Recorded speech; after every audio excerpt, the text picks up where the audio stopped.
Henry had now, he was the state's attorney.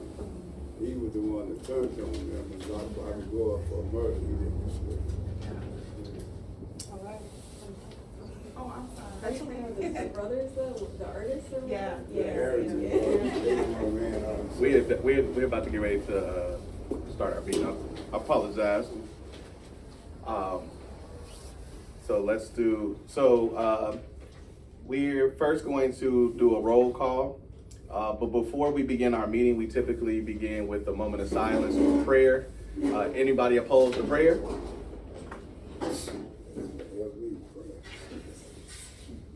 Wait. Yeah, no, I'm lost. No. He said that's what helped him. That's what helped all of us. Oh, okay. I'm like, wait. All right. Okay. Yes, please. Let us pray. Father God, thank you for the opportunity you have allowed us to come and assemble, Lord God. There's a lot of knowledge in this particular room. We are going to do that which our ancestors say, start robbing cemeteries, because too much knowledge is being buried. Therefore, what we are assimilating and disseminating amongst ourselves, let's make sure that we pass it down to the next generation so that they too can pick up the torch and complete the assignment. We thank you for everyone that is present. We ask that you give our minds an open purpose and make sure that we're open to the information that's here. We thank you, Lord God, in Jesus' name, amen. All right. So now we'll move to roll call. Dr. DeAndre Rudis, present. Carmelita Earls, chair, present. Okay. And We have one via Zoom. virtual attendance. I'm sorry, I didn't find my microphone. Raywana Jimmy Kua present. All right. With that, we have established quorum, and we can begin our meeting. So the first agenda item is for us to approve the agenda as set. So, do we make a motion to approve today's agenda as set? As I make a motion, go ahead. I'm sorry, I make a motion to approve today's meeting is set. But you can add. You want to add? No, go for it. All right. So the motion has been set by Councilor Akua, You want a second? and second by Councilor Rudis. With that, all in favor? Aye. Aye. Thank you. All right. With that, our motion has passed to move forward with our agenda as set. All right. So the next item is to approve our past minutes. So this will be the approval of the minutes from our meeting that was February 5th. And I will. These are meeting minutes? Oh, it's just the way that it's written now. Okay. All right, so I will read our meeting minutes from February 5th. The meeting took place at the Austin Town Hall. Meeting was called to order at 5:51. Quorum was established. 2 of 3 counselors present, Councilor Akua and Councilor Rudis. We also approved remote attendance. We also approved our agenda, and we approved the meeting minutes from January 8th. Some of the topics that were present was the ongoing lack of community violence interrupters that are present in key areas where issues have been occurring. We did not have that area. Maybe it's somewhere further down, so we'll pull that up. We called for a need for more activations, job fairs, pop-ups, and the like. Glad the commander was able to pop in. There's actually one going on in April that I'm sure he'll speak to. It's a job fair. There was concerns that was raised at a prior meeting, which was a recommitment for further discussion and strategy before spring, and then it was motioned to approve those minutes that was read by myself. So moving to the public comment period, the key issues that were raised is the violence interruption on Madison, particularly between Cicero and Laramie. So there is an ongoing lack of community violence interrupters that are present in this particular area. And again, the need for more activations in this area. And then again, that was raised at a prior meeting. ICE and Border Patrol presence. There was some queries about some recent enforcement activity that happened in Austin, but there was nothing as it related to confirmed incidents. But there was a recall of an event that took place at George Leland sometime around October, November of last year. A member that was present noted that there seems to be an increase in aggressive behavior, especially amongst elementary students around and Duke Ellington. The discussion was linked to post-COVID trauma, in which a lot of folks spent time at home with their abusers, and then there was inadequate mental health and resilience support.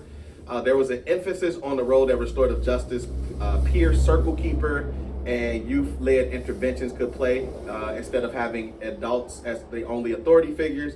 And then social media was brought up as its negative influence, and there was calls for increased parental monitoring and digital literacy. Another thing that was brought up was restorative justice and school support, meaning there was a discussion about the removal of SROs and then the unmet promises to replace with restorative justice professionals. And then there were recommendations for organizations like Taproots and Build to bolster peer mediation and restorative justice circles within schools. Again, that was with the focus on Duke Ellington. Some public discussion on trends and concerns came up. Again, just Madison Cicero, ICE activity, youth violence, that was essentially highlighted in terms of trends and concerns. And then we did our usual report out. Myself, I talked about the newsletter that we typically do. On that newsletter, there are 2 QR codes in which you can take a survey that talks about policing. We would like to see things if we have actually made a difference. So that survey has been in place since we started 3 years ago, and will be in place until we end at the end of in the middle of next year. Should we not move forward with re-election efforts. And then we also have a direct counselor contact, in which if you did not want to speak with an officer present in our meetings, then you can reach out. That information goes directly to myself, and I keep that in-house. I talked about our QPR suicide gatekeeper training, which was scheduled yesterday. We actually had that at my office, which is not too far away from here, right on 5044 West Madison. Really good training, by the way. And then I talked a little bit about the need to have these special trainings. So we do trainings on 311 and 911 to really take it, to really emphasize the emergency response number. So 311 in the city of Chicago is non-emergency, and 911 is the emergency response. So we hold special trainings as a district council on those days. We talked about police collaboration and our renewed efforts in trying to make sure that we have police attending our council meetings, which thus far have proved fruitful for us. We also talked about a biannual roll call meeting attendance, in which we are looking to do March and September. And that allows us as district councilors to introduce ourselves and our mission to police officers in the 15th district.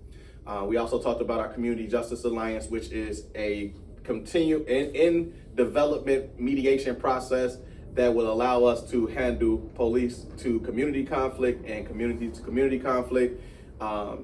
The police to community conflict is a lot more nuanced, and so we are working to see what that looks like in regard of COPA's mediation program they're developing, and how we could somehow be interwoven with that.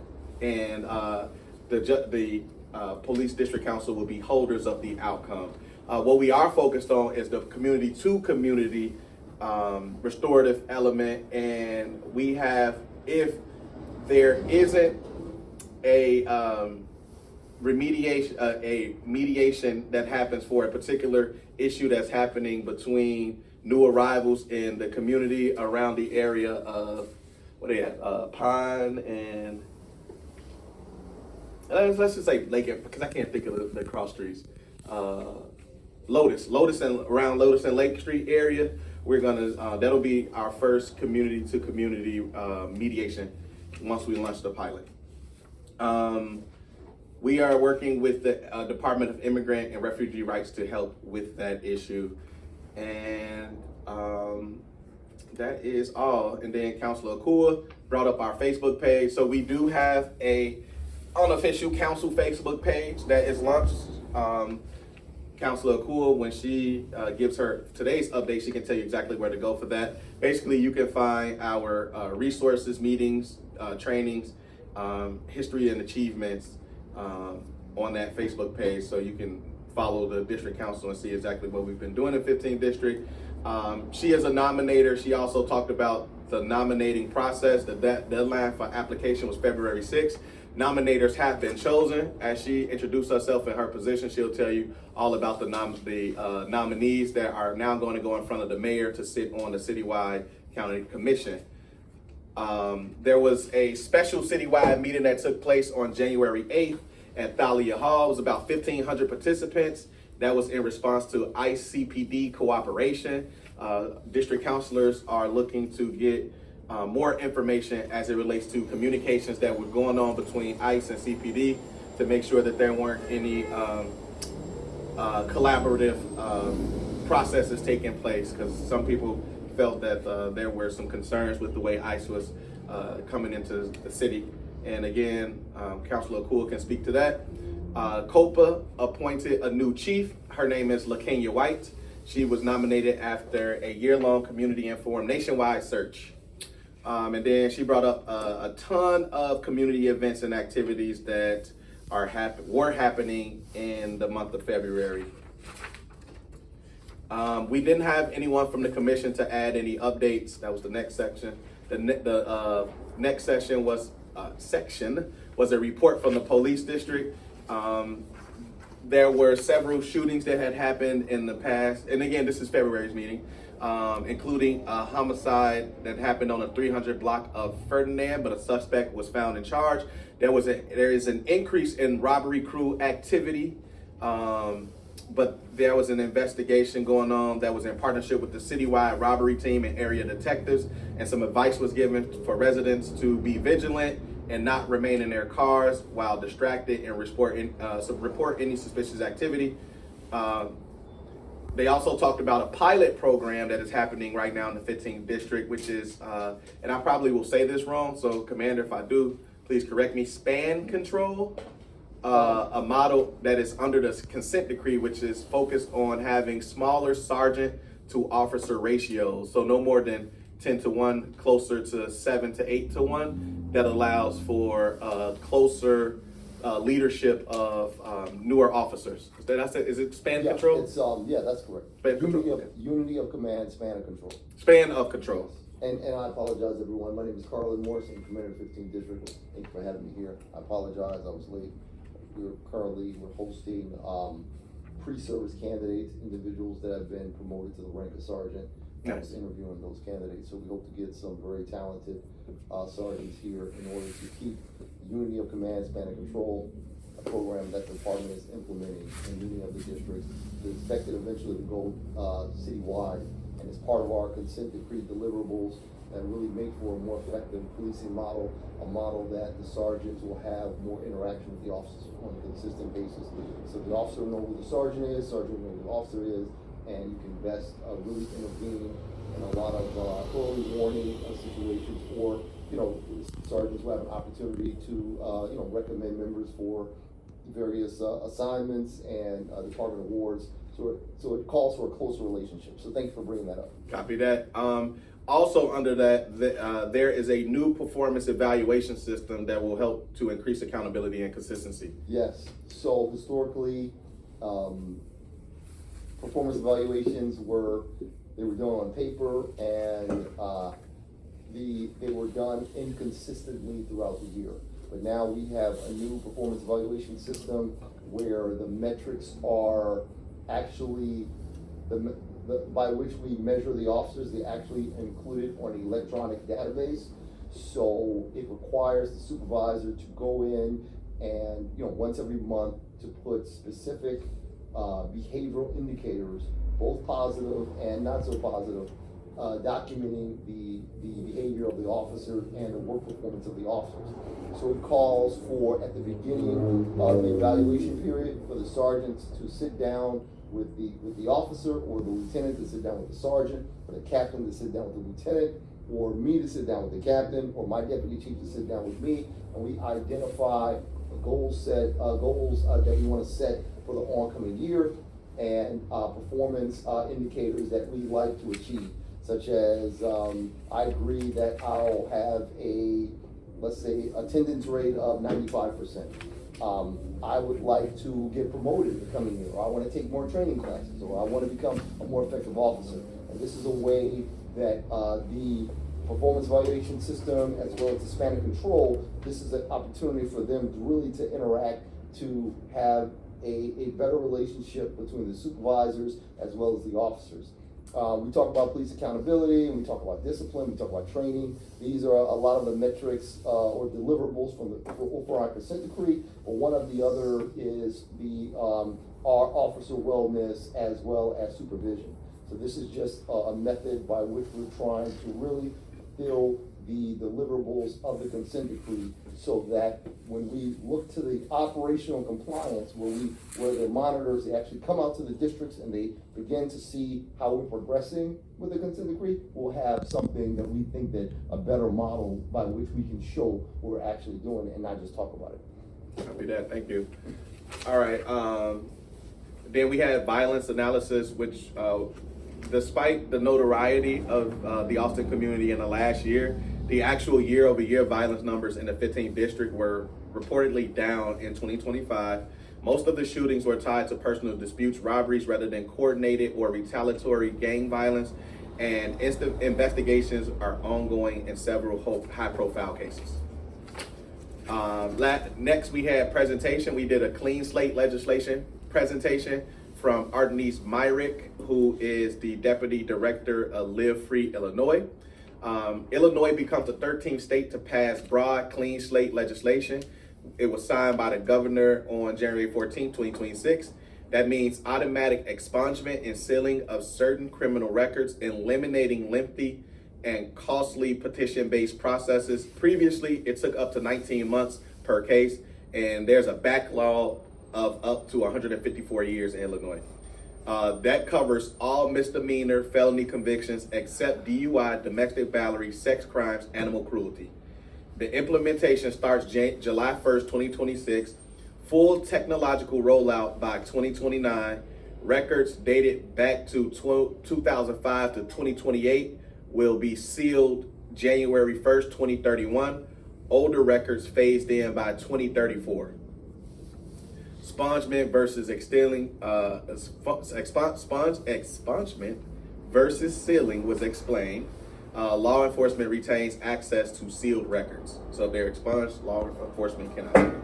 The impact. This impact is expected to benefit 3.3 million Illinoisans. How you say that? Illinoisans? Illinoisans. All right, there you go. Illinoisans generating, generating 4.7 billion economic impact. So that's employment and housing access. That it removes drug test requirements for sealing, simplifies timeline for various convictions and dismissals.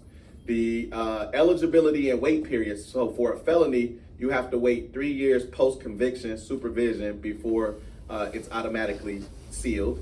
In probation cases, you have to wait 2 years, misdemeanors and ordinances. 2 years dismissal and acquittals are immediate. And then the question was asked about gun ownership. So felony convictions still preclude FOID card firearm possession unless relief is granted. And then lastly, we just had our final announcements, which is this particular meeting you in here at To Walk in My Shoes. And then our guests are Benny Lee, which is here now, and Cal Cooper, which is the police board president. He may still be attending. I need to check my phone to see if he's responded to my text. Other than that, that is the meetings from the minutes from our last meeting. Do I have a motion to accept the meeting minutes as read? Whew, that's a lot. Very well. I make a motion that we accept the minutes as read with the proper grammatical corrections. I see that 300 West Ferdinand is on here. There is no 300 for us. I'm sure you're assuming 5,300. And also span control should be span of control. Outside of those particular corrections, we accept it with the proper correction. Copy that. Do I have a second? Second. All right, it's been motioned by Counselor Earls and second by Counselor Cool to accept the meeting minutes as read. All in favor? Aye. All right, the ayes have it. We move on to public comment. So this public comment section is an opportunity for you all as guests of the district council meeting to express yourselves in any way you'd like.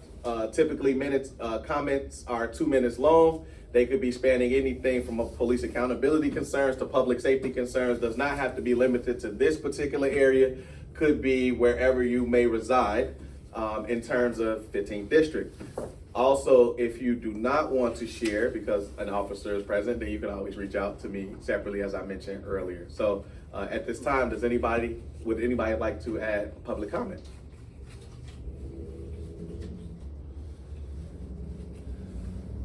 I have, Commander can ask, what's with this gang book? They putting these little brothers in a book saying they gang related. What's up with that? How did that work? The Chicago Crime Commission is the maintainer of the gang book. Chicago Police Department doesn't keep a gang book per se. However, when an individual is arrested and he has tattoos, and those tattoos speak to their gang affiliation, we document. When members are, I don't know how the Crime Commission collects information for the books. I don't want to speak to the book because Chicago Police Department doesn't compile the game book. No, I'm talking about the gang book. I'm talking about as police officers document that this person in this district is gang affiliated. Well, it depends on the nature of the stop. If it's a traffic stop where the officer has no reason to interview or talk to the passengers and the driver is the interaction, then there would be no reason to. However, if the officer believes, has probable cause or reasonable articulable suspicion, so he can articulate that he believes a crime is being committed, he can do what's called an investigatory stop, conduct his investigation. And if he believes the passenger is committing a crime, then at that point, he will document the details of the officer. Now, this is due in part to our requirement to do investigatory stops, but also this is part of our requirement to document the traffic stop, something that was championed by former President Barack Obama under the traffic stop statistical study. So, many of these processes of us documenting is what we're supposed to do, because we don't want individuals saying, "Please stop me," and they didn't do anything. They talked to me this way and they talked to me that way, and there was no record of why they were here. Yeah. So now we're providing the documentation. Well, I'm speaking to it. I let it Because go. if you have a specific incident, then that's something different. But you got to tell me what it is. Because if you want to talk about what ifs, I have to address our policy, right? Our policy is that in investigatory stops, and we're going to complete an investigatory stop report. A traffic stop that doesn't result in a citation or enforcement action, we have to do a traffic stop statistical study card, ESSS card, right? It's called, or they're called blue cards. So what I'm asking is, say if a young brother that's not gang affiliated happen to be in that car, but he ends up being documented, not by the Chicago Crime Commission, but the Chicago PD as he is gang affiliated. If there is no reason or cause that he is a gang member, he should not be documented as a gang member. However, if I were a super sergeant on the scene and my officers had to do documentation or reports with two individuals, then there will be an association there, right? Mm-hmm. If you and me are together and we're just, you and me, we're talking, we go ahead after this, hey, how you doing, right? And something happens, let's say police or fire have to come and they have to document a fire, right? And they have to fill out a report. They're gonna say, Mr. Morse and your name, sir? Benny Lee. Oh, okay, Mr. Lee and Mr. Morse were found together, there'll be a cross association. But it wouldn't necessarily mean that you're a police officer or I am in your profession as well. So you don't automatically make that association. There has to be documented intelligence, documented evidence, and it has to be corroborated for you to be able to say that this is a self-admitted or documented individual of a gang, or this is an individual engaged in gang loitering. There's a city of Chicago ordinance, city law, which governs gang loitering. And the definition of gang loitering is individuals that either self-identify, individuals that are and dressed as gang members with associated colors and engage in the First Amendment protected speech of gang association or gang speech. Being in a gang is not illegal, right? Right. But now, that's theory, right? And in practice, it's not illegal. But what territory is right over there, let's say, Maple and LeClaire? You know what gang members who's in that area over there? You ain't gotta tell me, but you know, right? Because you live here and you know what's going on. And you know what gang members frequent Madison and LeClaire going, let's go southbound. You know who that is. Yeah, And you know the ones at 44 North Waller, right? Yeah. And you know the Capitol Hills over. So we have to come to an understanding that if these individuals are putting out rap videos about their gang and their set and their crew, and they've got guns, right, with 50-round magazines, right, and they're shooting them, and I had 5 people shot in Columbus Park in response to some gang retaliation that was self-admitted, right? Guy shot his own pops. We cannot close our eyes to the reality of the value of the information. Doesn't mean it's illegal in and of itself, right? But if I commit a crime and I'm running down the street, they should be able to describe me as I am, right? How are you gonna report the crime if you can't say it's that Commander Morris? Well, tell me, what did he look like? Well, you know, he was about this tall and about this big. Okay, well, what's his ethnicity? Whoa, wait a minute now. I don't want to demonize him. You see me. Yeah. Not only do you see me, y'all all know what I'm doing because I live here, right? So let's be honest. You have to have a balance of it. We have a responsibility to enforce the law impartially, right? You need to know that if you go to where I live at, which ain't too far, or where you live at, which would be way on the other side of town, you're gonna get the exact same service.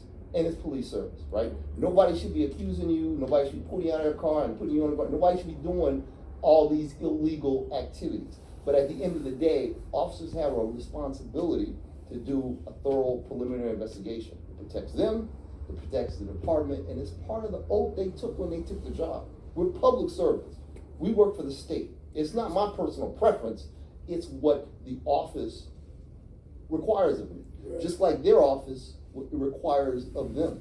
And they've got to put their own personal interests aside and serve the office of district council. So they may like me or not like me, but there are questions they may have to ask me that have nothing to do with their feelings about me. And they need to ask those questions. But I have to ask those questions too, and I will. Right. All right. Any other public comment? Anybody? Yes, sir. Mario Brown from Walk in My Shoes. You made a statement earlier about violence interrupters, Yes. like needed between Cicero and Leclerc, right? And my question is, in a case like that, what do you do if, because most of the activity that goes on between Cicero and I say to Laverne, right? And from Laverne back to Costner, my organization kind of mediates gang violence and so on and so on, right? So my question is though, they said more violence interrupters was needed, right? So how do you go about getting more violence interrupters in this particular area?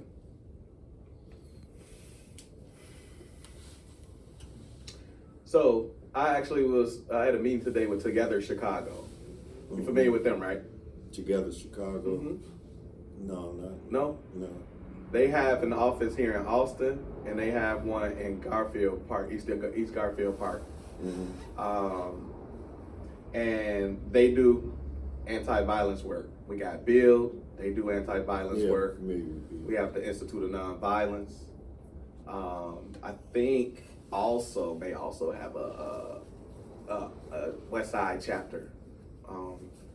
I know they were in Humboldt Park, so, but I don't know if they come all the way down often. But regardless, so you all are doing the work, but I think Councilor Kua said they do. So like you all are doing the work, but maybe some of the other folks that are operating could also help support. You know, so I think that's what folks were speaking about. You know, maybe want to see more visibility along the corridor. So what are these? I mean, where did these statistics come from? Was it the community saying that this was needed? It was a request. Yeah. It was a request from From the Oh yeah. From the So community. what I was reading were the minutes from the last meeting, and that was brought up through the public comment portion, in which a community member highlighted that. Mm-hmm. So yeah, that's what the community is asking for. And I just speaking for myself alone, I bought that building in December of 24, and there have been like 5 bodies right there. Where? I was right here on LeClaire. 5,000. Yeah. Right, so I'm just saying, Yeah. and then after Yeah. each of those incidents, I never saw a violence interrupter come out. Right. What happens is when they get those contracts to do their work, they got a Black Men United too. They just started one as well, so they're another. Yeah, Yeah. they got a geographical area that they can work in. Okay. One of the things that I had a problem with is I have developed the Institute for Nonviolent Chicago when they first came. You was at that meeting. I've been to one of your trainers. Yeah, when they first came here, and that was the thing. You done hired some people from out of Rockwell and Henry Horner and on the north side to come over here and do some violence interruption. But our whole thing was a lot of our guys was laid off from ceasefire at the time. Why you couldn't pull these guys that's doing the work and been laid off? You go get some outsiders, and that was like an insult to the community, you know. But now the way they got it set up now, you know, you got Draper and all them guys. They from this area. They work for Institute for Nonviolent Chicago, but they can't do the work right in the area where they come from. Because there's a geographical line that they can't cross. Because they got a document that we can only, you know, we say we're going to reduce the violence in this area here. But then that Madison, LeClaire, Laverne, that ain't part of the area. When it's needed, that's the problem. Right. Yeah. Well, this is when we forge a relationship to do collaborative work. You know, this is community-based service, and we live in this particular area. We understand, to your point, a lot of different organizations get the money, so to speak, and they may live actually in the suburbs. So it behooves us to say that, are we going to be the change agent, or are we going to do it because there's change? So here's the interesting part. We find a colorful way to put those people that have the contract on the hot seat, because we have to live in these corridors. And what that looks like, you are the subject matter experts. Tell us so that we can help you do what's necessary. But we know that the people are calling for it because we live here. You know, so I just want to throw that out there. But that even if they're not doing it, because their money's accessible.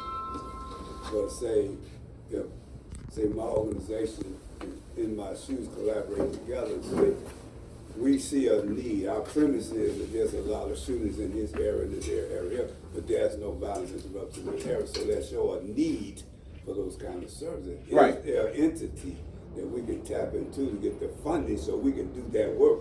Since these other organizations got the money to do it, but they're not doing it in that geographical Well, the area. same way you got the designated area, I'm sure that was a proposal process, right? Yeah. So just, hey, cross the line, that's all I can say. We'll talk offline. Yeah. However, absolutely. I'll also say, even with my meeting today with Together Chicago, and they was telling me, I brought the same thing up to them. I'm like, where is the investment that's going from Laramie to Chicago Avenue in general on Madison? There is no investment. Everybody's like, you can go from Laramie back, and then there's investment, right? And then you can go from Cicero east, there's investment. But like, what about that gap? Why y'all not building right here? That's your alderman. You know what I mean? Alderman? I receive it. So that's the thing, right? So that's what I brought up to them, right? And in regard, as to, You know, and the reason, and this is coming up because this is what folks are mentioning and seeing, and you know, just having a conversation sometimes spark the process. So we need to have it, you know. Is there anyone else? Okay, we want to definitely leave time for our speakers as well as the information that needs to be disseminated, and we're so glad to have our preventative present, so we definitely want to hear what he has to say, but because it's actually rare to have a police on the proactive side of telling us what we can do to prevent them coming after the fact. Especially a commander. Yeah. Somebody that don't go home. That started at 5 and don't go home to about 11 or 12. That's tough, man. How's your... Don't pity me. And he accepted it, man. That's Yeah, what he wanted. I signed up for this, Yeah. so I have to live with it. And I'm retiring not too far distant future, so I don't have to live with it that long. But for now, I will do everything I can. I just want to thank everybody for allowing me to be here. You know, I think sometimes we miss. It's easy to look at this as some kind of tug of war between police and the community and the councils and politicians and public representatives and city services and the aldermen, and we point out all these fingers. But I think it's important that we really give ourselves a hand, because what we're doing right now is representative democracy, right? It's what we learned in class years ago in civic school and social studies about our Constitution, that great document, that experiment that brought our nation together. And this is what we see right now. Because in some parts of the world, we couldn't be here, right? Like talking to your elected representatives, or talking to law enforcement and holding them accountable. Some places don't allow this. That's for and, we'd be in jail or worse. So that's something for us to think about, right? What we have is precious, and we have the right to agree. We can agree to disagree. We don't always agree, but there's respect. And I respect everybody for being here, and thank you for respecting me. What I just wanted to discuss is, you know, our mission, when I got here in 2023, my mission was to work with all community partners in order to drive down the crime and the violence in the 15th district.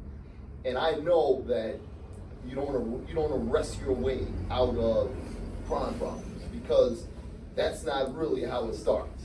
Crime is something that's been going on millennia, and the faces and ethnicities and colors and last names may change, but it's something that really, since the beginning of time, societies have struggled. How do we address crime and disorder in our community, right? And we think that here in 2026, we're a little bit more advanced. We have a lot of knowledge and a lot of technology, but at the end of the day, we're still people like our forefathers 50, 100, 1,000 years ago were people. And those men and women, those beautiful people that came before us, they did the best we could do. So I just wanted to come here and do the best I could.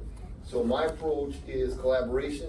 You know, I work with the 15 district councils on the same side, on opposing side of some issues. But like I said, I have deep respect. They do a great job. And also we work with our community partners, right? We work with our faith-based community. We work with our youth.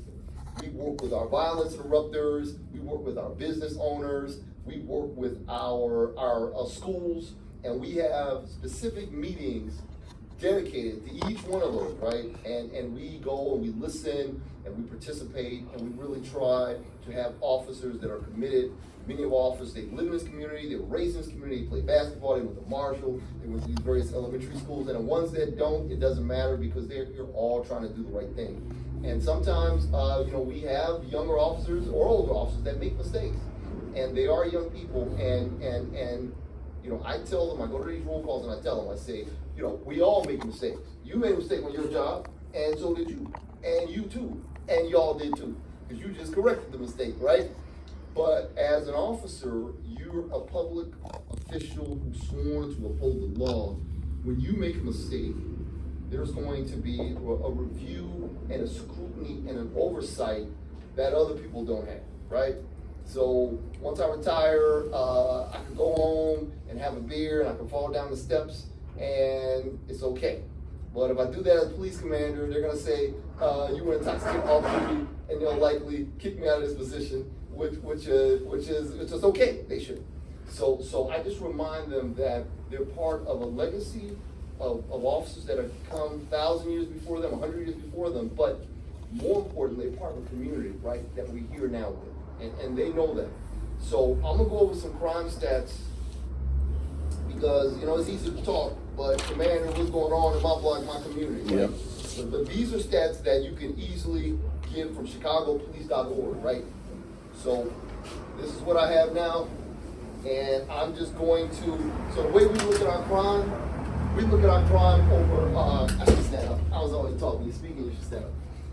Plus I've been sitting down all day too. Watch your head, watch your head. Okay, so, thank you. So, we look at our crimes over the past 28 days and also the past year.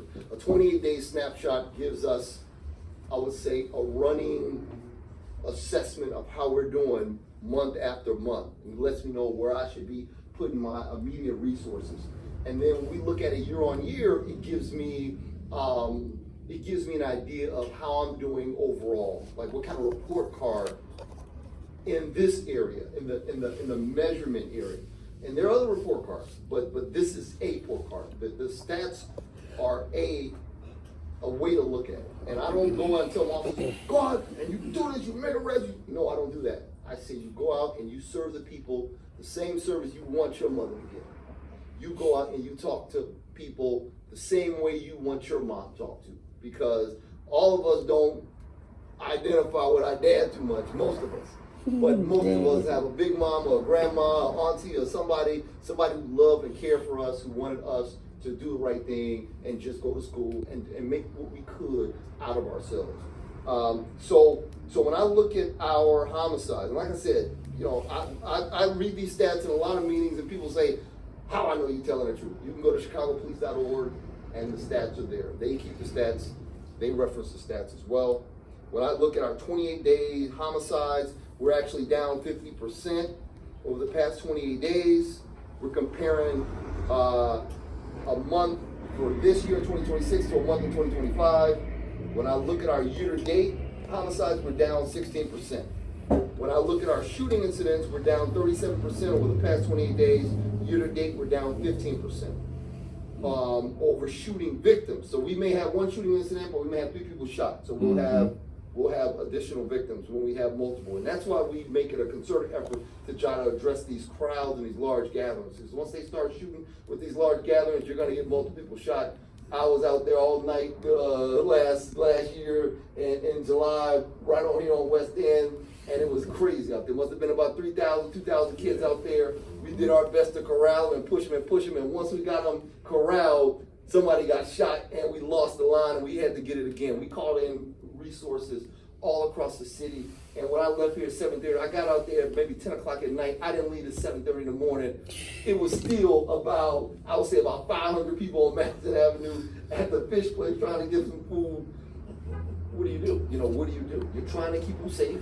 You're trying to maintain your safety of your officers, right? And the job that they did underneath that pressure, I'm still amazed at. And I was out there with them. But you know, how many people could do that for 8.5 hours after having worked 8 hours in some cases? So like I said, I extend my hat to them. I got the utmost respect for the men and women that actually go out there, and the residents too, because we had residents out there who were cleaning up. They were cleaning up the trash. They were saying, yo, get off my block. These people were standing up. I loved it. It's beautiful. Beautiful. But anyway, and then we did do a mobilization. The next day, we had the Violence Institute, IMBC, and also Together Chicago was out there, and we had a lot of services, and we flipped some hamburgers, and we had a city cleanup. So we did a mobilization out there just to let the block know that, you know, it was totally unacceptable what happened, and we support them, and we, you know, our family goes out to the victims of the shootings that happened over there. So getting back to, okay, so our robberies, I know there was a robbery uptick last year. When I got here, we probably up 40% in robberies or more, something about that range. Right now, the past 28 days, we're down 36% in robberies, and year to date, we're actually down 43%. Over the past 28 days, we're down 11% in motor vehicle thefts. Over the past year, we're down 11%. Over the past 28 days, we're down 100% in vehicular hijackings, and we're down 83% over the past year. And then for sexual assaults, we're down 44% over the past 28 days and 31% over the past year. And there are gun arrests. Listen, I don't know if you have access to the internet or you look on it, but we have 15th District Facebook. It's an official department Facebook page where you can go and you can see what we're doing here in our community. My officers are going out there and they're getting weapons with 50-round magazine drums. Yeah. They're getting Draco assault rifles, right? Yeah. Short assault rifles. They're getting AR-15, military grade rifles. A lot of these guns have switches on them, right? They can fire 200 bullets just like that. Yeah. It's crazy the amount of firepower officers are going out there. And when they hear these shots, they run towards the gunfire. It's crazy. The work that they're doing is amazing. They're arresting felons, murderers, rapists.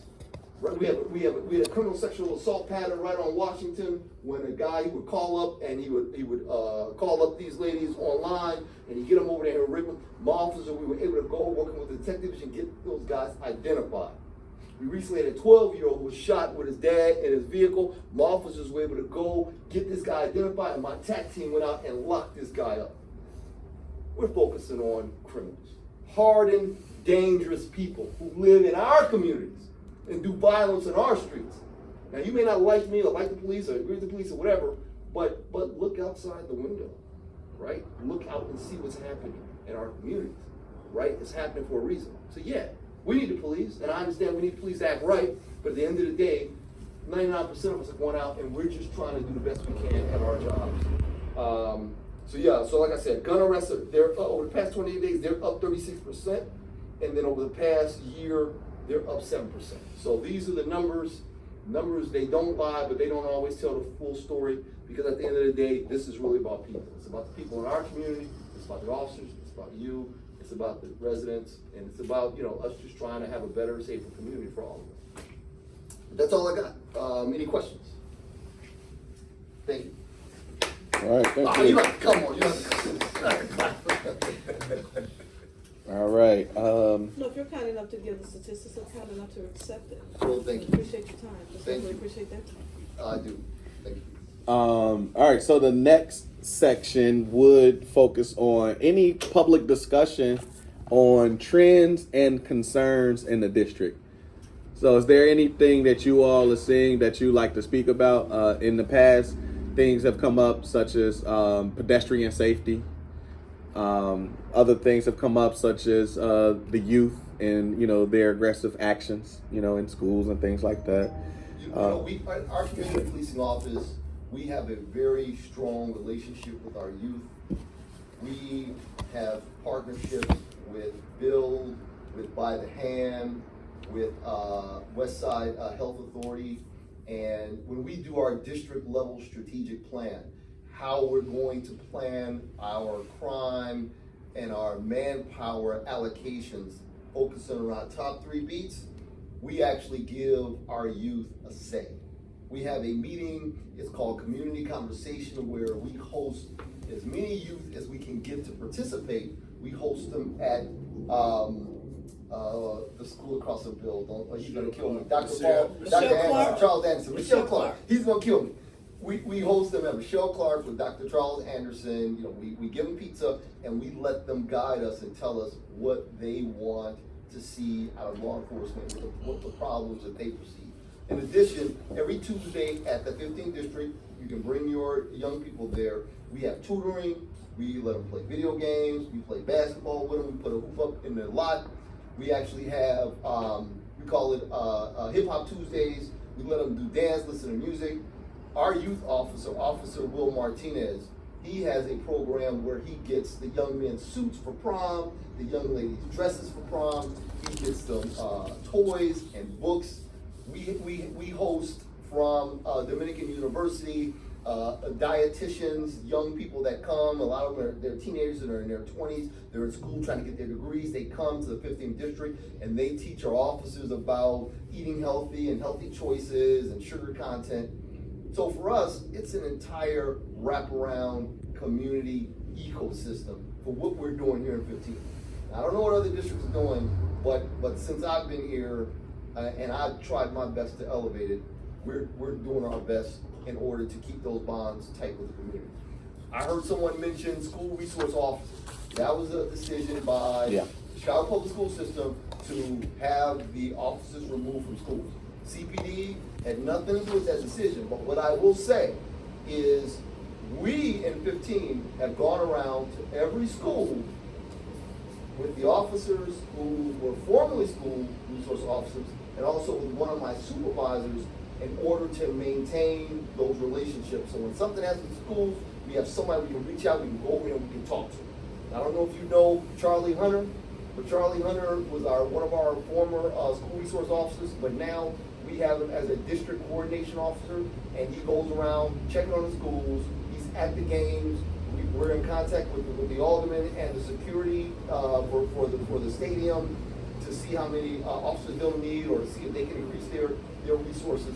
So for us, it's just a relationship working together because we're just not going to do it alone because everything is not a handcuff issue.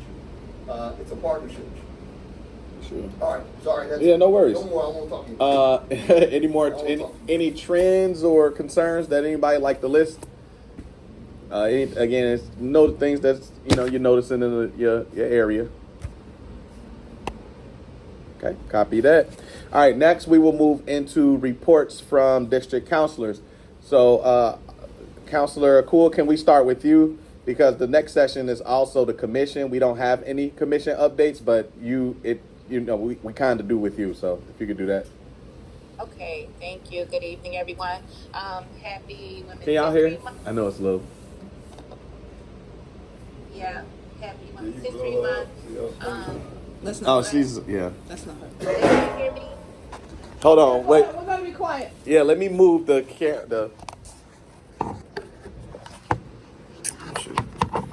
I'll put it over here by you all. Rewa.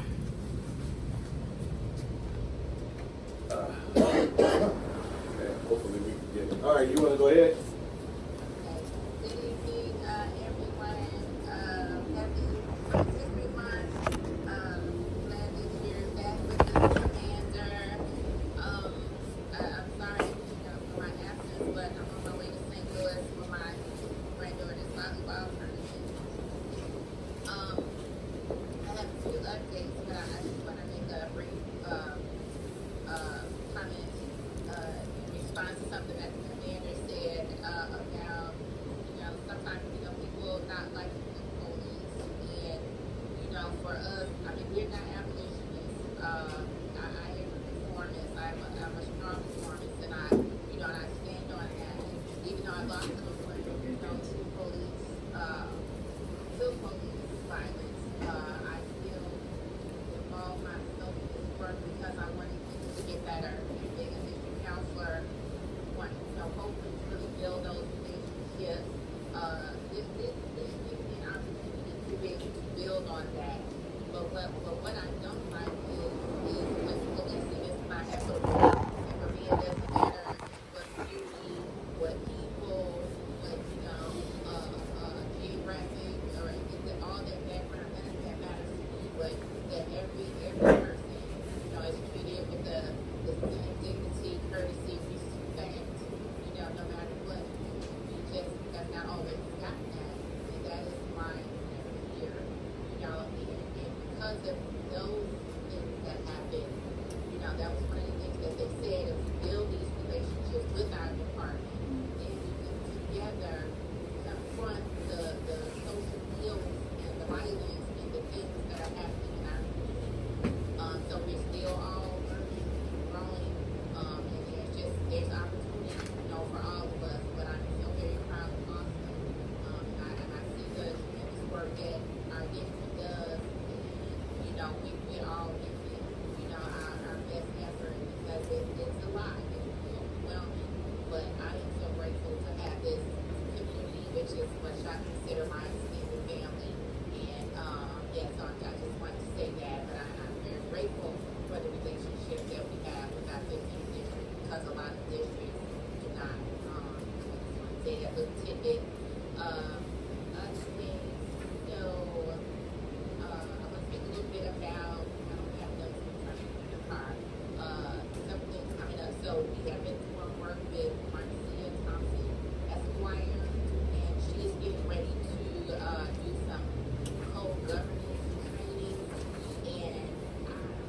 level and you know, talk through some processes and some things we have to do.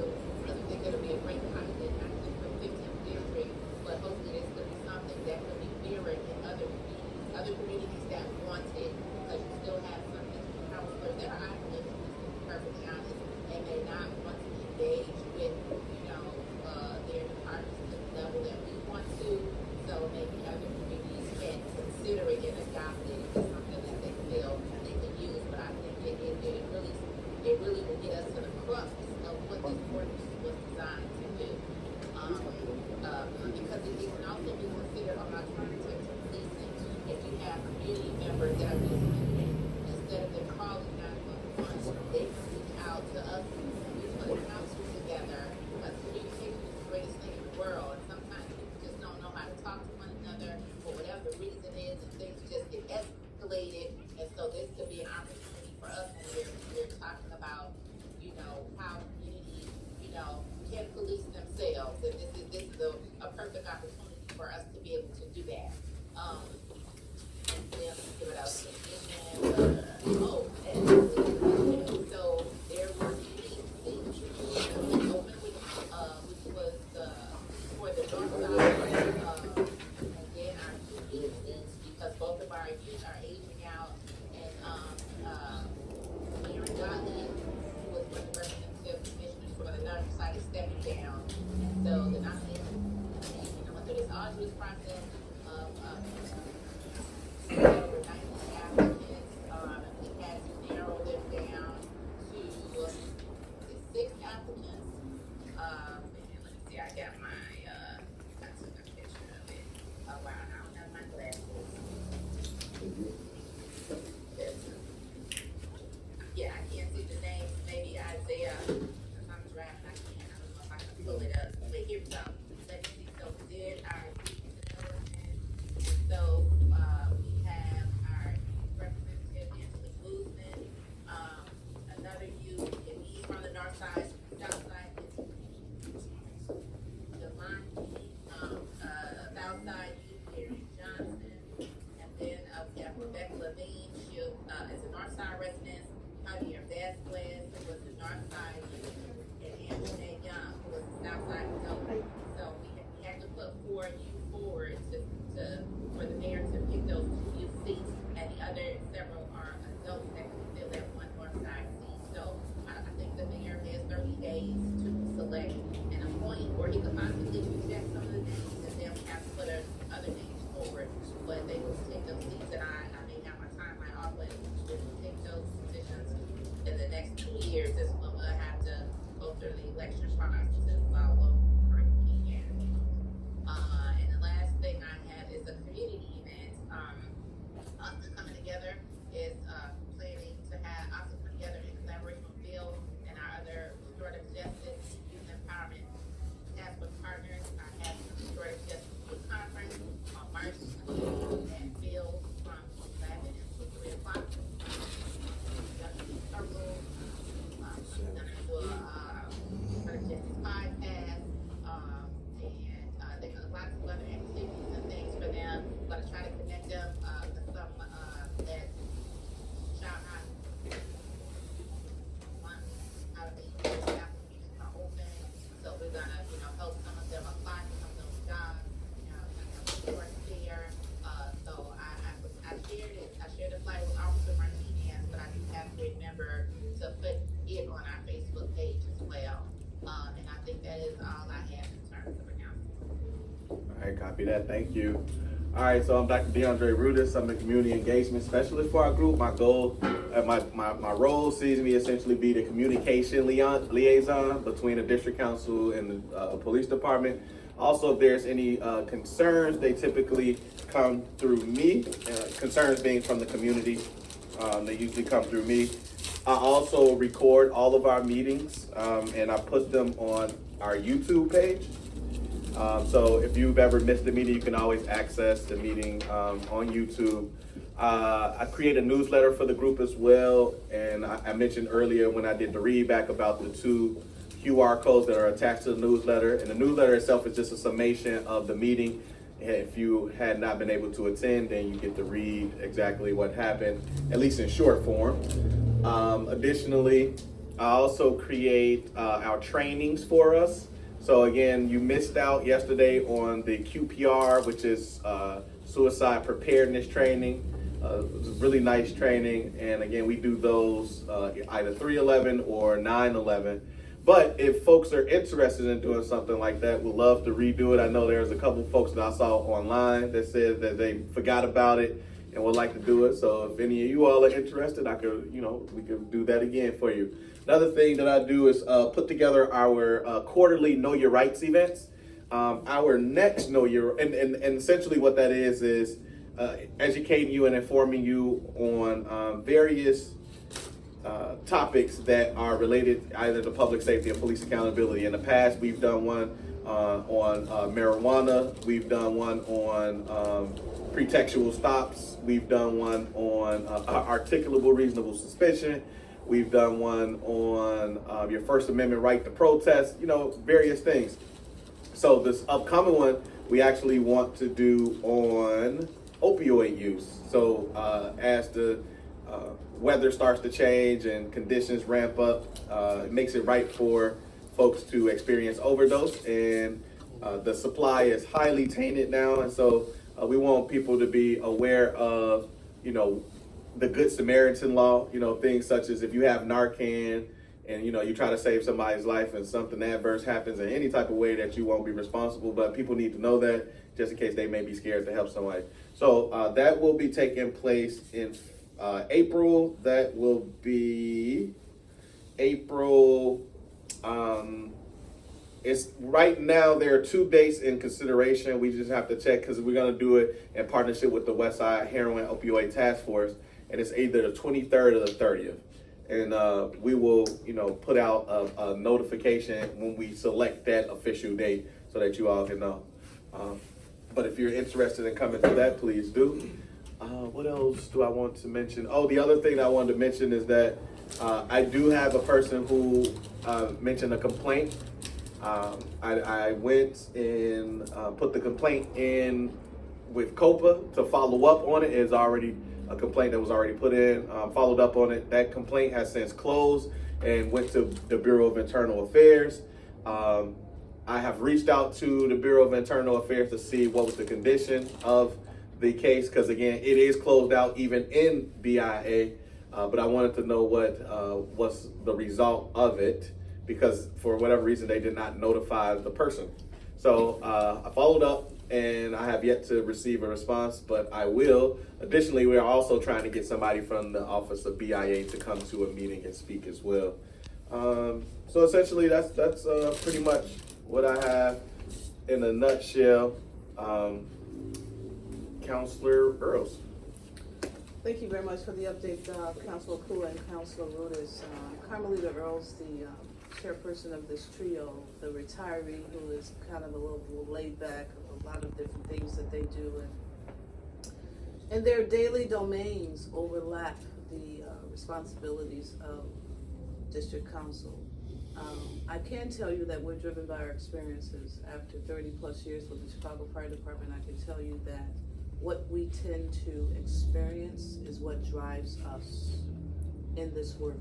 A lot of you are sitting at this particular table. I don't know you, but I can look in your eyes and I can tell that there's some strong bones as to why you're committed to doing what you're doing. And that's what's going to make the difference in this space. That's going to make the difference in this work. It's been about 20 years since you and I, Benny Lee, was in the same spot. Senator Patricia Van Pelt, you may not remember, but however, we're driven for different purposes. Some of us are here to make a difference. Some of us are here to acquire a few nickels, and some of us are here to make sure that no one experiences what we experience. So I can say this to you that in a quick story, there was a trend and concern many, many years ago when a certain group of people came for a certain group of people and no one helped. And they were basically exterminated, so to speak. So then there was another group of people that came for another group of people and no one helped because they figure it's not me, I'm going to stay in my spot and mind my own business. and they weren't serving you. And now a group of people have come for another group of people, and people are now saying, I remember back in the 70s and 80s when drug use among a certain domain was okay, but now when it hits certain people's home, it's an epidemic. So now let's take it to the immigration situation. I'm not a racist, I'm a realist. When you came for a certain group of people, it was okay, but now you're coming for another group of people, and now we have a problem with immigration, where some people immigrated against their will or otherwise. I bring that to the forefront for this reason. What are you prepared to do with what you're experiencing, since we're driven to make a difference? Why are we here? Are we here for a story? Are we here to make a difference, or are we making sure that our grandchildren and our great-grandchildren won't have to fight the battles that our grandparents fought? So I leave you with that particular question, because it's not to anger you, it's to incite your thought process, to make sure that we are not concerned about what's happening to other people. If we wait long enough, they're gonna come knocking at the door. We have to bind together. This is not about white, black, or the race. It's about the human race. So I leave that with you. Just say, keep coming, keep making a difference. And it doesn't matter who pets you on the back here, an atta girl, an atta boy. Just know that someone is benefiting, even if it's not you today. You're helping the fact that someone else is being serviced. Thank you for listening. See you. All right, and with that, we are moving to the discussion portion, in which we're going to ask Benny Lee of NAFI to come and discuss NAFI and tell us about yourself and everything that we need to hear. All right. Come on. Back to y'all. No. Come on, stand up, man. And next to the You can have commander. this seat if you want. Yeah, I'll move over. Yeah, Mr. if you wanna- Spectator. You wanna come here? Come on. No, You sure? I'm cool. I'm Benny Lee. I'm the second son of Benjamin and Ruby Lee. Right, if you're from the Austin community, you know that block, Rice Street, one block north of Chicago Avenue, 5900 block. If you ever ride down there, that's my mama's honorary name on that street. Miss Ruby Lee. That's my mama. Right? Nice. Prayer mama. Nice. Right. I want to talk about how a lot of our elders are under a strain because a lot of their grandchildren are incarcerated and got cases. And they're being drained with their little monies to pay for lawyers. And they're frustrated. My organization, NAFI, National Alliance for the Empowerment of the Formerly Incarcerated. Our main headquarters is 5820 West Chicago Avenue inside the St. Cofer Art and Culture Center. And we also have a new site on the south side, 1629 East 87th Street. Whereas my wife is founder CEO of the south side Heron Opiate Task Force. Right. I'm trying to retire. She done recruited me to be her program manager. So NAFI, how NAFI came about is I think I'd been out of prison by that time at least about 20-some odd years. And I get a lot of letters and phone calls from brothers and sisters that's incarcerated about what they need to do when they get out. And then a lot of them that were out was frustrated because they couldn't get jobs or whatever because they convictions. And so I called a meeting at that time. Pastor Robbie, his church is right in Mayfield and North Avenue. So I called a meeting there. And the who's who showed up. Right? A lot of guys from the south side, Highsmith, Shirley Freeman, and all the guys, Black Rubin, and all the guys from this west side, Dirty Mike, all them guys. And I appeal to them that we're the most passive group in this country. Yes. We complain about what we can't do, but we ain't in a real fight on our behalf.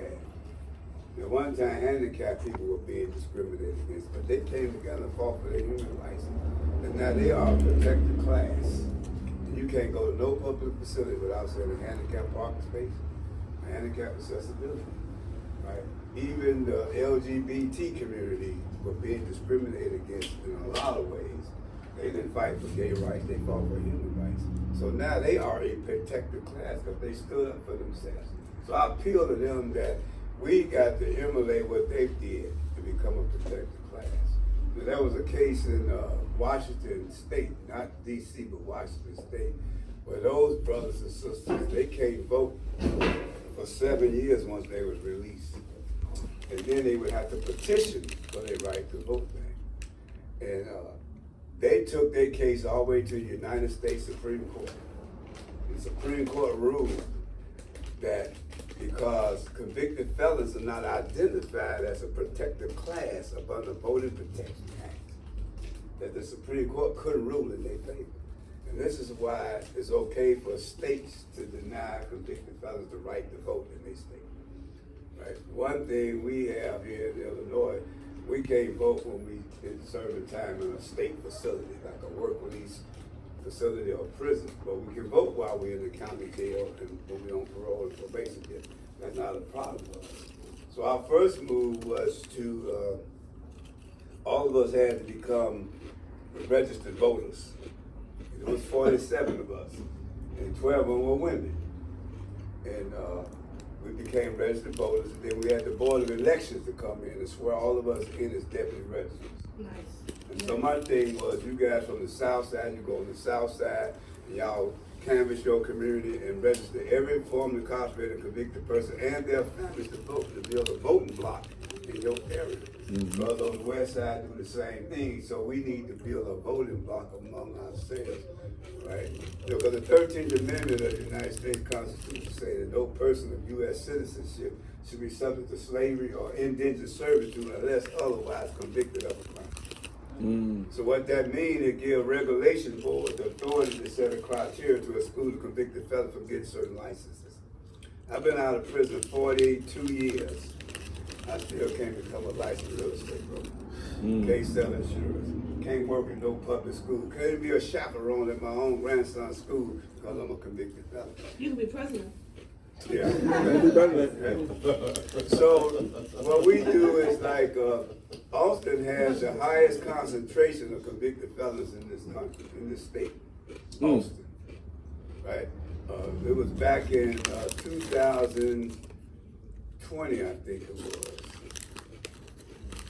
In the month of November, within 30 days, a 30-day window, 300 people got paroled right in Austin within 30 days. Yes.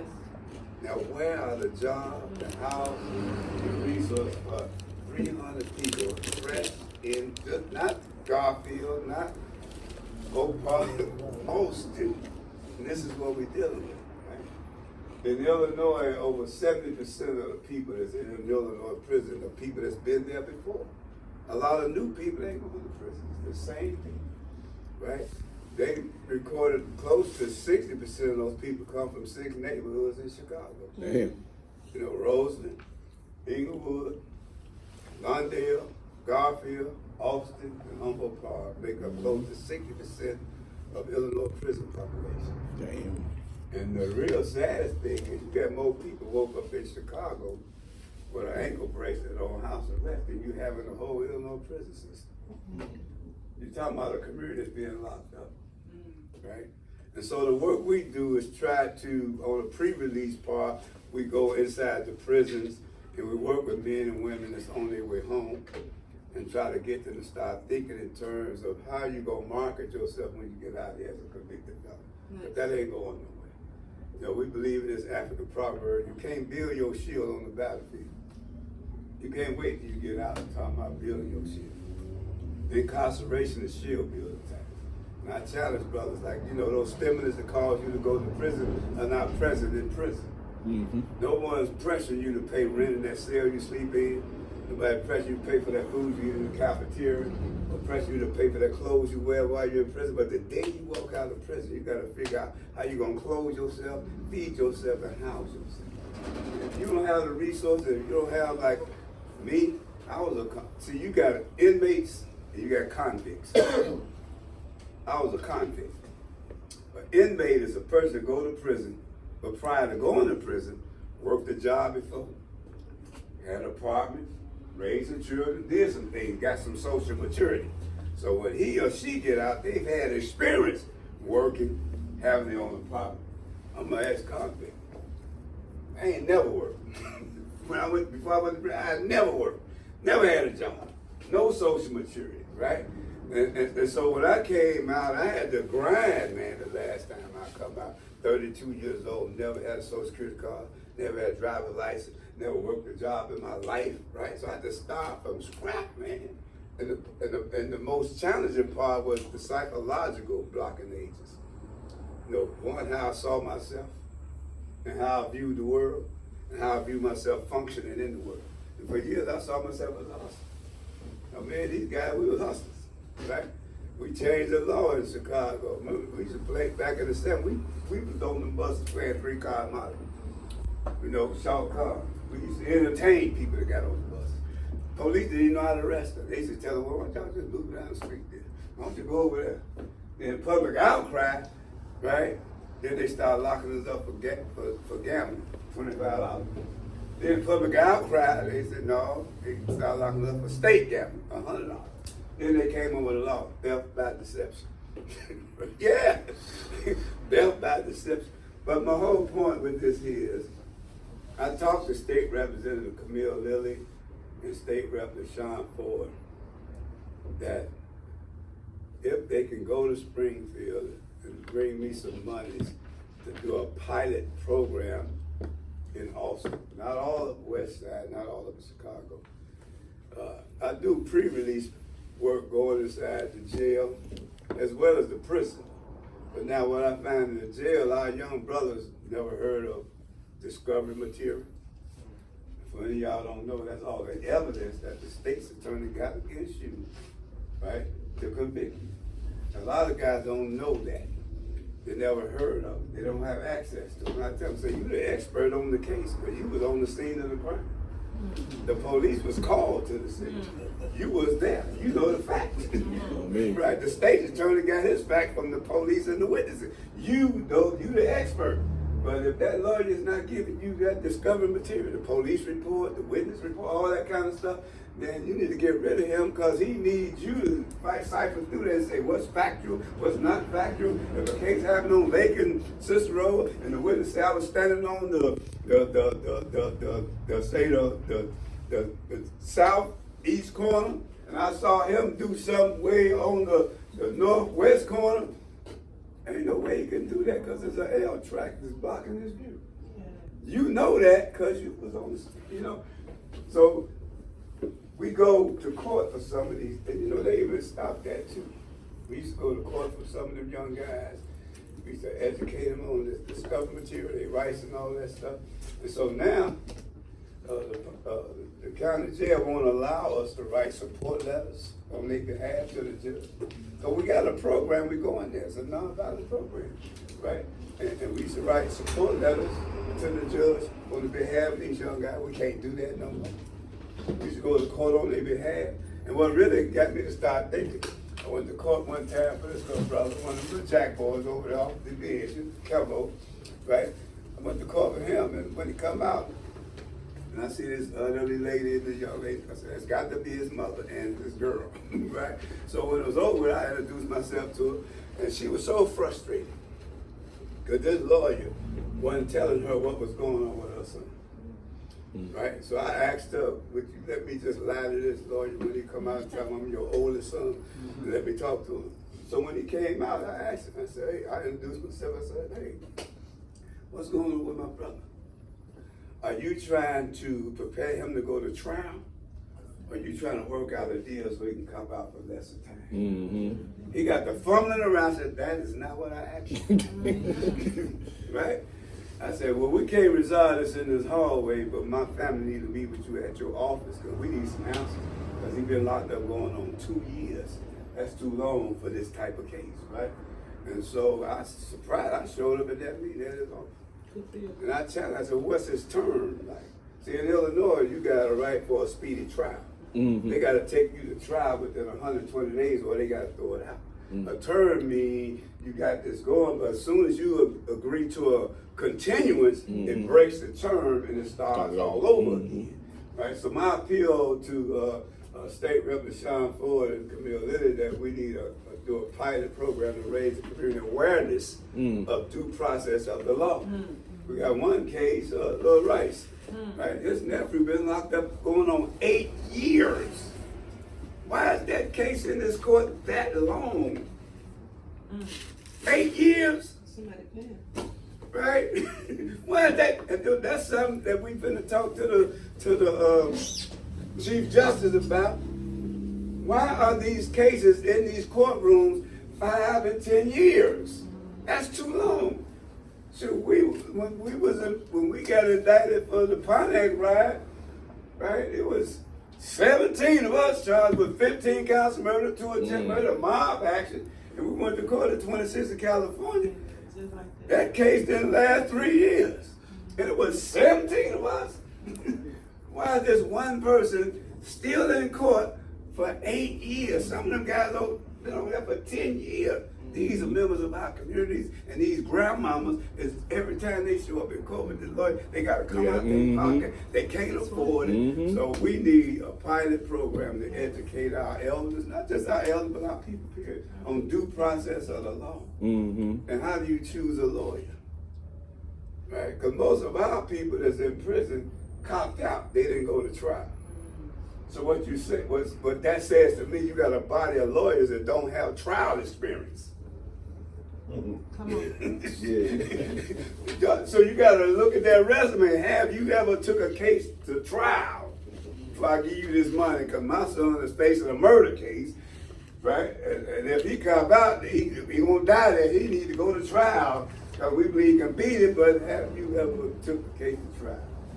And that's an art, man. When you got to vote to a jury, that means pick a jury. You ain't never did that, you're going to get gobbled up by them experienced state's attorneys.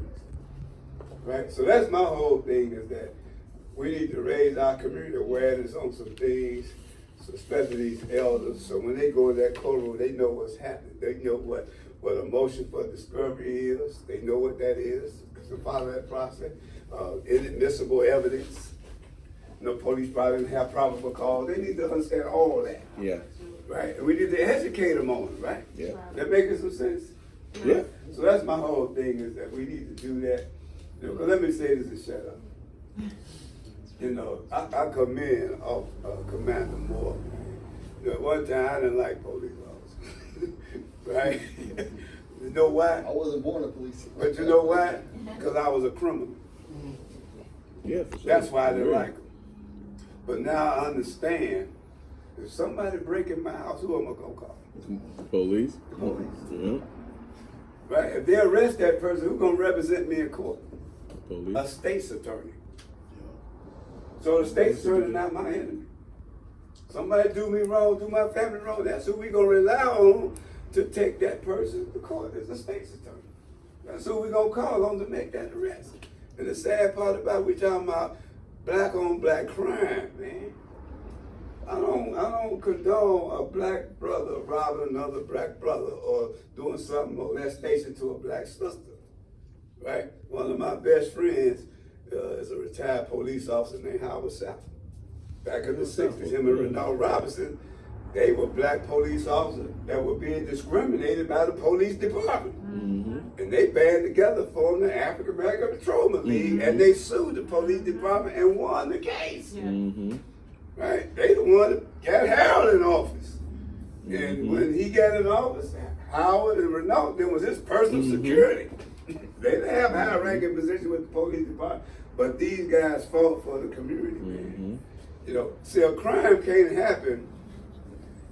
In order for a crime to happen, you gotta have somebody that's motivated to commit a crime. But that person can't commit that crime unless they got a target. Right? So if I'm a drug dealer, I'm gonna commit a crime because selling drugs is a crime. But in order for me to commit a crime, I gotta have a target. And who is my target? The person that get house drugs. Right? So now if I come in the community and I come to this brother and let him know I sell dope, he said, no, I don't get high. He walk off. He just became a silent partner, man. Right? I come to him, he said, no, I don't get how he want. He's a silent partner. Then I give it to him, he said, well, give me a bag. I done found my target, and he know everybody else to get high. So because they didn't say nothing, give me the opportunity to get to my target, now I can do some corruption. But what's missing on that triangle is a guardianship. The guardianship could be a surveillance camera, alarm system, or the people. And the guardianship interferes with the motivated offender getting to his target.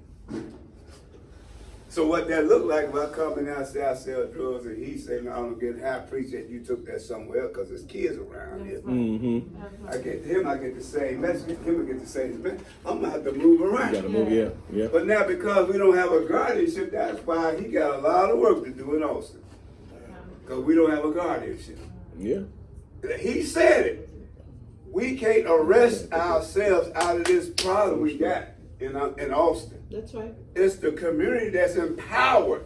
But we got a thing like, I ain't calling the police. Yeah. Right? And there's a lot going on. You know, my nephew, 8 years old, got killed on my mama's doorstep, 5942 West Rice. 8 years old. Shot in the head. He wasn't the target. It destroyed my family because my older nephews were the targets. They were gang affiliated in conflict, and they were the target. They missed the older nephew and hit the baby boy in the head. Now my sister done lost her baby boy, and it's her oldest son is responsible for that coming to the doorsteps. Yep. And my mama done lost her youngest grandson. It split our family up, man. Yeah. And guess what? That boy got 50 years for that. Now he's home. And what if my nephew them said, you know what we gotta do? No, you better sit your ass down. You wanna take your mama through that pain again? And that's just one case in Austin. So many cases, and on some simple as my nephew breaking his house, right? And then the police locked my nephew up. Now my family angry at his family. His family, right? My whole family didn't break in his house. My nephew broke in his house. Hold his ass accountable, right? Or we should do some restorative justice and talk with him before he come home. Are you willing to make amends to those people you harm? Mm-hmm. And getting with the family, are you open to talk to that boy how he hurt and impacted your family so we could coexist together, restore some justice, you know, repair the harm that was done. We ain't doing that in Austin. This is why we have a lot of stuff going on. And we need to do more forums on these type of topics, more trainings, right?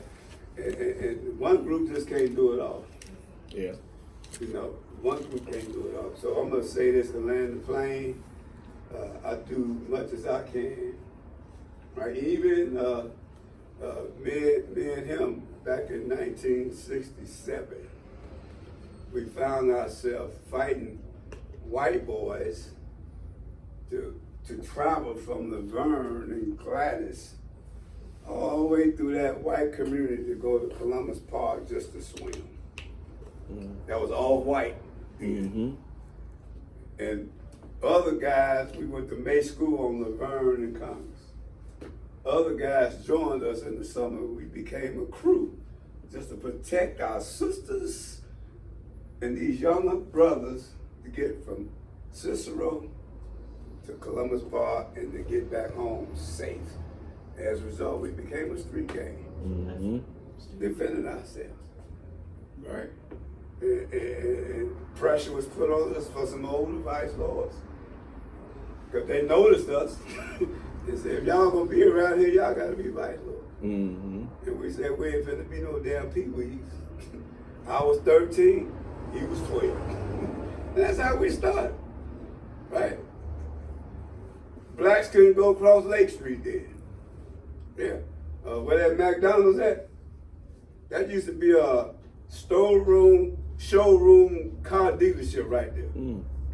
From Laverne up to Leamington was a showroom car dealership. Damn. Right off the alley on Madison going toward Washington on Laramie. That used to be a Volkswagen car dealership. Wow. Yeah. Right on Adams and Cicero. That lot right there between Adams and Monroe. This is your fault. Yeah. It used to be a real airplane there. That was a restaurant called Sky High. Damn. People would order takeout at the bottom and go in the airplane and sit down and eat in the diner there. Right there between Madison That's a fire and concept. That's cool. Yeah. Damn. So that's my whole, any questions, man? That's my whole thing, because I'm about re-entry. That's what my organization is about. Well, I don't have a question, but what I want to do, I don't have a question, but what I want to do is pair. If I wanted to ask you if we could do a Know Your Rights with you. Our district and the 25th district, they border Austin as well, and if we could pair together with yourself to do a Know Your Rights where we could talk about some of these things. Yeah, ICE that they stopped. But we need to know, do he know how to respond to ICE that they stopped? Do you know your rights? Right? Do you know you got some rights here? You know. So I go from a historical perspective, before slavery ended, the first form of policing was slave trackers, tracking down runaway slaves. Right. And they was going to people's houses, white people, Quakers, tearing their house up looking for runaway slaves until that big protest happened. Said, wait, we tired of it. And that's how the Fourth Amendment, illegal search and seizure, came about way back then in the 1800s. So it's a history to all that stuff. Yeah. Okay. Outstanding. Yeah. Here's a question, Rector. How you doing, brother? My name is James. Thanks. All right, Commander, thank you All for right, coming. thank you. Have a good night. I'm a life coach in Chicago Crib, and I work in the Lawndale area. I'm from the South Side, so all this stuff is just I'm listening and I'm trying to take it in, But how do you, I'm still here thinking about the how you said building your shield on the battlefield. Right. So, how did you get some of those brothers to divorce themselves from that mindset of seeing themselves as a criminal, or seeing themselves as a offender, or seeing themselves as whatever it might be? How'd you get some of your success stories? How'd you get some of the brothers to stop seeing themselves as that? Because that's half my battle. Getting some of these brothers to stop seeing themselves as sliders and shooters and everything, So, I just want to There's a lot of ways you can do it. I got nephews. All my nephews are new breeds. Except for one was a four-corner hustler. Right. My son, a GD, right? But this is my family. So I looked at, I'm doing all this work in the community. I gotta come home and do the work, right? And so we had a little retreat with just all the nephews and grandsons in my family. And what I explained to them is that our family got one heart, right? When I was doing what I was doing, I was hurting my mother's heart, right? And it also hurt my sister's heart, because we share the same heart. So whatever you do, you're not protecting the heart, right? Whatever you do, it's gonna hurt the heart. And that heart is all of our heart, and it's gonna hurt all of us. And so they kind of start understanding. I said, if you're gonna be a male in this family, right, it's certain things that's expected of you. When you start doing things contrary to that, then you're hurting the heart. And you just disengage yourself from the family. So it's not making sense. That when it comes to them guys you work with, I did a lot of work with Chicago Crib.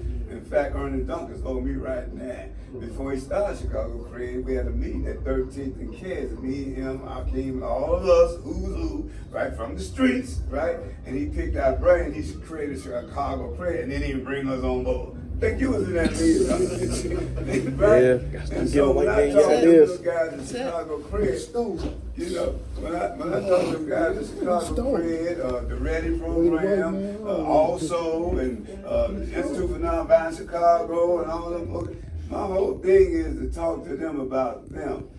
Like, for example, where do you see yourself, say, 1 year from now? And a lot of them be like, Scooby-Doo, I don't know, because they don't have a vision. Right. So I got to pull the vision out of them. For example, do you want your own apartment? you still Yeah. want to be alive. Right. Right? Right. What do you got to, what do you want, right?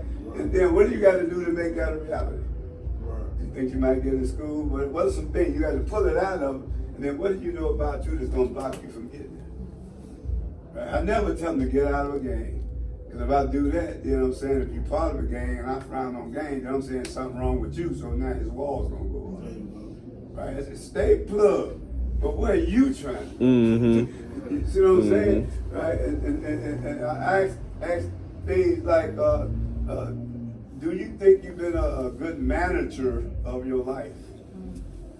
Have you been managing your life? I know when I was your age, I was a very poor manager of my life. I managed to go to IYC for 2 years. I managed to go to penitentiary. I managed to get shot point blank in the jaw. I managed to hurt my mother. I managed to fall out with my family. I was a very poor manager of my life. Do you think you've been a poor manager in your life so far? Some evidence say yes, because you in this program. Right? How do you need to become a better manager of your life? Make them think.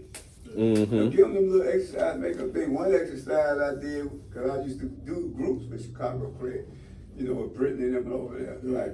And one of the exercises was just imagine you losing your voice. What would be the last thing you want to say? And who would you want to say it to? Mm. So they thought about it. Well, I think I want to say this to my mama. I think I want to call my auntie who raised me, say this to her.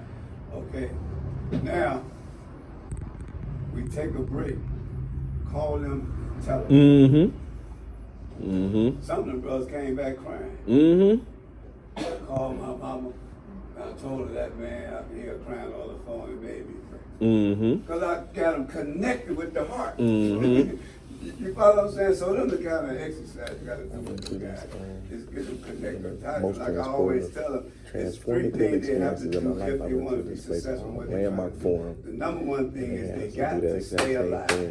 You can't get killed. And ask yourself, can you get killed if you hang with certain people? And how many of y'all know some people who might get killed just by being with them? I mean, how many of y'all know certain places hang out and certain things you can get killed? So how do you minimize the possibility of getting killed?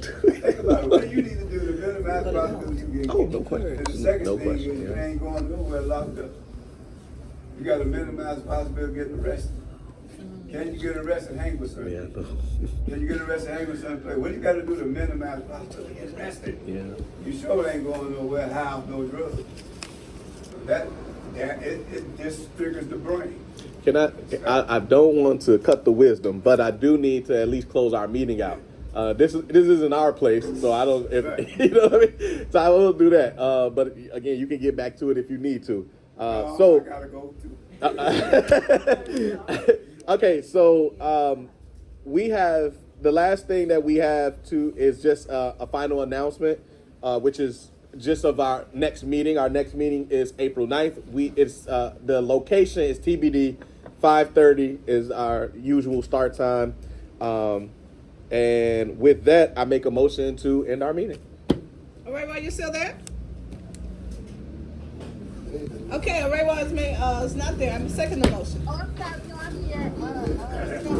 All right. Okay, it has been motioned by Councilor Ruda, second by Councilor Ray Watts to adjourn the meeting. Thank you guys for your attendance. All in favor? Aye. You guys didn't say nothing. You still want to be here? No, Thank you all. I'm joking. Thank you.